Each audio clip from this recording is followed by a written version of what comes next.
Hello and welcome back to the channel. Before I start on today's topic, I need to apologise to my subscribers. I know that I've missed a couple of weeks. Technical issues. Specifically, my camera decided it was time to die. And as you can see, I have a new camera and I'm back and hopefully on track. On to today's blast of music nostalgia. Neds Atomic Dustbin and their debut album, Godfodder. So, take two bass players and an indie punk guitar sound, throw in some big noisy hooks, top-notch lyrical blasts, and you have a great noise. Yeah, I did say two bass players. So, who and what were Neds Atomic Dustbin? Formed in 1987 in Stourbridge in the West Midlands of England, and taking their name from the Goon Show, an episodic radio comedy show in the UK.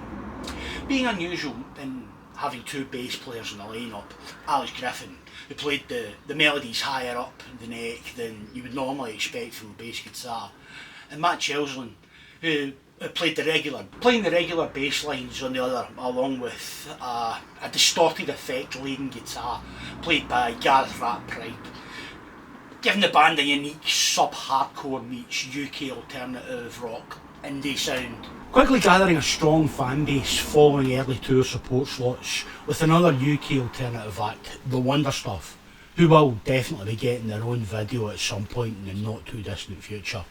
The band signed with Birmingham-based indie record label Chapter 22 Records for their debut release, which was the Ingredients EP, and their first single, Kill Your Television.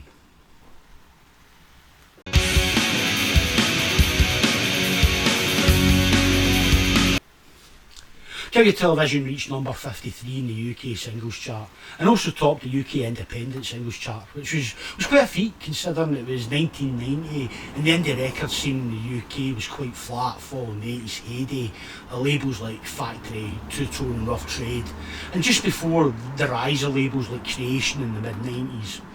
The chart success and their rising live reputation was enough to draw a large crowd for the band's mid-afternoon set on the main stage at the famous Reading Festival in August of 1990. And the buzz created by that performance drew interest from the major labels. One final single for Chapter 22 Records followed, Until You Find Out, but distribution problems caused many fans to miss out in grabbing a copy, and the single stalled at number 51 in the singles chart. Frustrated by the situation, the band signed to Sony Records, but with the proviso that they be allowed to release their own music on their own Sony imprint, Furtive Records, in effect their own record label, but with Sony's distribution and advertising muscle, while retaining a high degree of creative control, in effect retaining their street cred for not selling out to a major label. March 1991 saw Neds Atomic Dustbin in the upper reaches of the UK singles chart at number 16, with the release of the single Happy.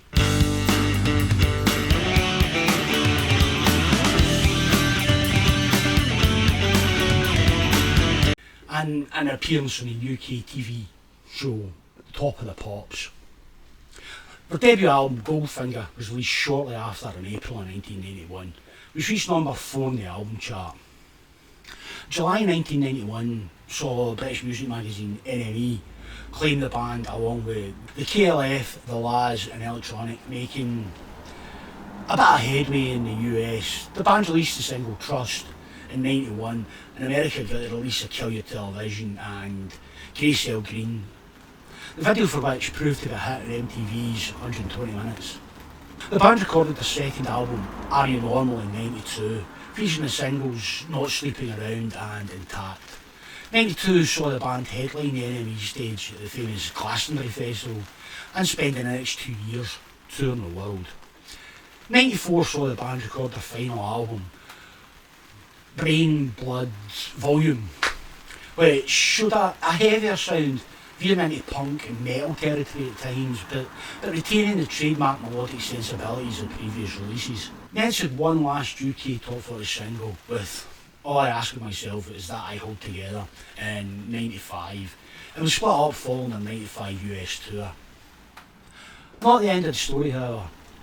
Neds Atomic Dustbin took to the stage in 2000, billed as the last 30 minutes of Neds Atomic Dustbin, and intended as an opportunity for fans who never got to say a proper goodbye to the band as they'd split in the US. However, the resounding success of the show convinced the band to continue working together. They continued to perform live sporadically, and 2004 saw new songs Hibernation and Ambush performed live, with Hibernation released as a single, the first new release in 11 years. And following encouragement from Miles Hunt, the frontman of the earlier mentioned Wonder Stuff, 2017 saw Ned's Acoustic Dustbin, featuring John and Rat, the release of the Ned's Acoustic Dustbin album in 2019. So that's a brief view of the band, but this channel is concerned with the physical media. So let's have a closer look at that debut album, Godfodder.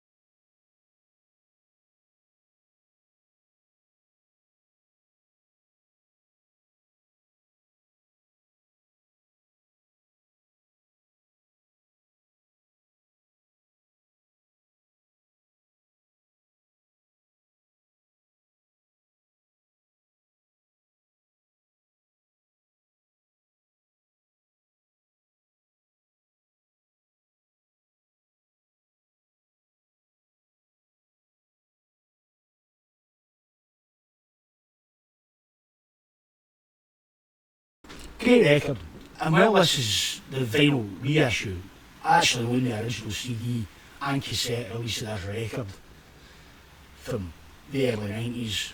Now, I hope you've enjoyed this video, and maybe discovered a new favourite, or had a blast reliving your youth with the Neds. If you have liked this video, leave a comment about Neds Atomic Dustbin. Have you seen them live? Do you remember the singles? And let me know who you would like to see me cover on here in the channel.